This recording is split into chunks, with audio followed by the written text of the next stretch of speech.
हर इंसान के जीवन में गुस्सा एक सामान्य भाव है, लेकिन जब यह गुस्सा माँ और पिता के रूप में सामने आता है, तो उसका स्वरूप और असर दोनों अलग-अलग होते हैं। पहला अंतर, गुस्से का स्वरूप। माँ का गुस्सा अक्सर तेज होता है, लेकिन क्षणिक होता है। वह छोटी-छोटी बातों पर नाराज हो जाती है, कभी पढ़ाई पूरी न करने पर, कभी काम में ढिलाई करने पर, या फिर खाने की थाली पूरी न करने पर। लेकिन माँ का गुस्सा अक्सर प्यार से लिपटा हुआ होता है। वह 2 मिनट में नाराज होकर भी 5 मिनट बाद वही खाना हाथ से खिलाने बैठ जाती है। इसके विपरीत पिता का गुस्सा गहरा और गंभीर होता है।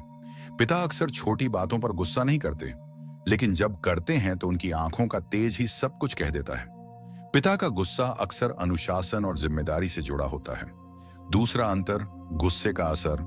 माँ का गुस्सा हमें तुरंत झटका देता है, लेकिन हमें यह एहसास भी कराता है कि वह हमारे जीवन की छोटी छोटी आदतों को सही करना चाहती है।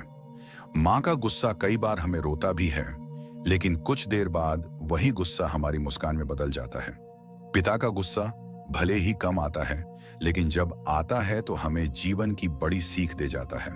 पिता का गुस्सा हमें सोचने पर मजबूर करता है कि हमने कहाँ गलती की। तीसरा अंतर, गुस्से का मकसद।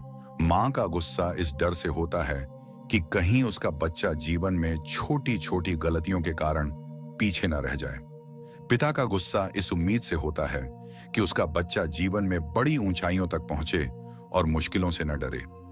माँ का गुस्सा और पिता का गुस्सा भले ही अलग अलग रूपों में सामने आता है, लेकिन दोनों के पीछे सिर्फ और सिर्फ प्यार और चिंता ही छुपी होती है। माँ का गुस्सा हमें सहलाता है, पिता का गुस्सा हमें संभालता है।